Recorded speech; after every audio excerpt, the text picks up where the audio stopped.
Okay, so I'm going to actually read from a book that I'm working on now. It's not one of my published books, and I'm currently on the fifth draft of this book, and it's actually aimed at a little bit younger audience, but it's kind of a little bit of magic realism, I would say. It's called Jada Bell and the Tunnel, and there's a 12-year-old girl who develops a form of telekinesis, and she lives in a very, very small town in Kentucky, and she belongs to a Baptist church, and her Baptist church has accepted this power of hers and believe that she's been blessed by God. However, in the town next to hers, there's a Baptist pastor that is not so kind about it, and he's the antagonist. And I'm going to read the chapter that introduces the antagonist, and his name is Jedediah Pye. It's a little bit dark for young people, but I think it's pretty interesting, his relationship with Jada. So Jada's our hero, here's the bad guy, and it's chapter 7. Jedediah Pye's office was humble. Extravagance was the work of the devil, and with the world being consumed by evil, he had to lead by example. His desk and chair were made of simple mahogany without any carvings. The straight corners helped keep his mind sharp and focused. There were 2 wooden stools on the opposite side of his desk. Fidgeting on the backless seats reminded his followers who was in charge. He would prefer to make them stand, but height often gave the illusion of dominance. The curtains on the only window were open, letting in the day's remaining sunlight. He kept all of his rooms at church and at home bright enough to drive away all the shadows in every corner. He even had an additional lamp on his desk for reading. Of course, the extra light didn't help his eyes make out small letters. He refused to buy glasses, though. Fading eyesight was the work of God, and he wouldn't struggle against him. Jedediah strummed his fingers across his desktop. His long nails made a rather pleasant scratching noise that could unnerve the most devout of his followers. God was challenging him. It was the only explanation as to why an evil force was taking root in Garden, the next town over from East Boontown. Perhaps trying to save the United States had been a mistake. This was God's way of setting him back on the right path. He had been convinced that the recent earthquake in San Francisco and the worsening hurricanes and tornadoes were obvious signs that God was punishing America for its blasphemy. No, God wasn't punishing the government for running a godless state. He was punishing its people. How had Jedediah not seen it before? First, he would bring the American people back to God. He would then save the country as a result. His next step was obvious. He had to deal with Jada Bell and her wicked grandmother quickly and decisively. He had rushed home from Oklahoma last night when he received the call about a young girl who could summon earthquakes and stop trains with her mind. Jedediah doubted the child could actually do these things. However, something unnatural, something evil had happened. He had to find out whether the girl was possessed by a demon or was practicing witchcraft. He prayed it was the first option. There would be a chance to save her soul. Jada and Mama B attending a respected Baptist church was going to complicate matters. Pastor Eliza Fee's family had been preaching in Kentucky as long as Jedediah's had. In fact, for generations there had been a rivalry between the 2 families as to who had come to Kentucky first. Jedediah couldn't care less about lineage. He was only interested in following God's will as clearly stated in the Bible. Whether Jedediah had people's support or not, he would do whatever was necessary to fight the devil. The only one who could judge him was God, and since God had chosen him to be his messenger, Jedediah would spend an eternity cradled in God's arms. The problem was that so-called civilized American society would have the audacity to incarcerate him for obeying God's commandments. Jail couldn't frighten true believers, but as God's chosen one, Jedediah could not afford to waste any time behind bars. He had successfully stopped 2 possessions, which resulted in the death of the victims' bodies.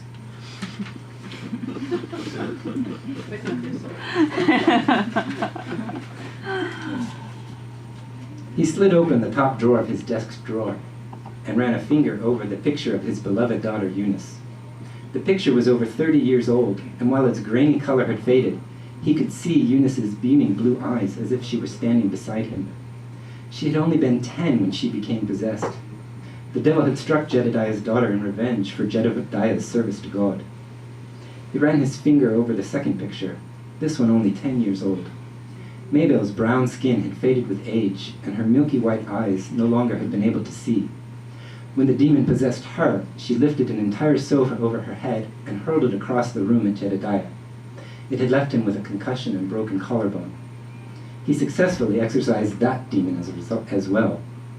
As a result, Eunice and Mabel's souls had ascended into heaven. Without him, they would have wreaked havoc upon the earth and then descended into the pits of hell.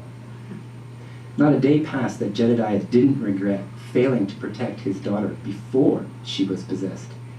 The devil naturally preyed on the innocent and weak. Jedediah knew firsthand how even the pious struggled to resist the powers of demons. Ever since the devil discovered that Jedediah was God's messenger, the Dark Lord's shadow consistently crept into Jedediah's body, tempting him with the same powers that Eunice, Mabel, and now Jada had. There was a soft knock on his door. Jedediah had no tolerance for breaking his rules, even one as minor as disturbing his Sunday evening reflection time. He shouted, "I am not to be disturbed!" The door cracked open, and his wife poked her head into the room. "Husband, I'm sorry, but I thought this news couldn't wait." Jedediah's fury melted away. Abigail was a devout and obedient wife. In addition to Eunice, she had given him 8 children. She never stepped out of line and followed the Bible with all her heart. She would indeed only intrude on him for something urgent. "What is it, my wife?" Pearl Ashcroft met with Jada and Mama B at Eliza Fee's church today. Not half an hour after she arrived, Eliza rushed her to the hospital. Dr. Banks has confirmed that she needed 6 stitches in her scalp and a cast for a broken wrist. Jedediah bounded to his feet. Pearl was a witch sympathizer. Who saw her at Eliza's church? He would be able to tell how much exaggeration was involved by who reported it. Benjamin Atkinson. Benjamin!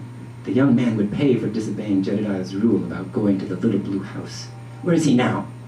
He's on his way here. As soon as he arrives, send him to me. How did Pearl receive these injuries? She told Dr. Banks that she was helping Pastor Fee move books when she tripped and stumbled into a wall. Jedediah snorted and sat back down. The devil's lies. Thank you for bringing this to my attention. Yes, husband.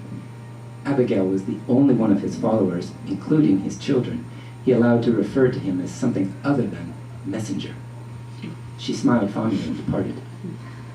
After his son Abraham, Benjamin was Jedediah's most trusted disciple. Until now, he had proven to be completely trustworthy. Jedediah's great-grandfather had purchased the little blue house 100 years ago to watch over the Garden Baptist Church.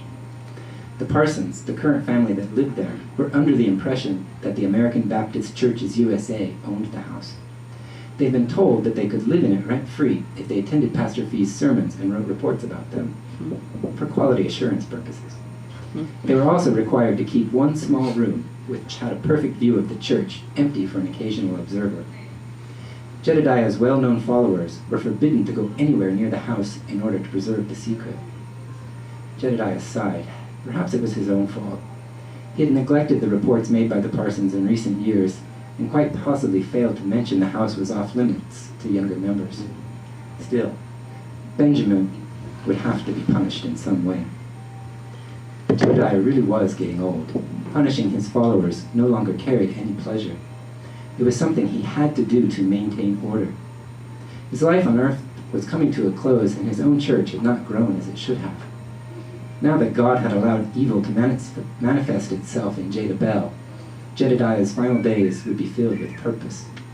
He was going to have to pay the child a visit tonight. A victorious smile beamed across his face. Perhaps a new book would be added to the Bible in his honor.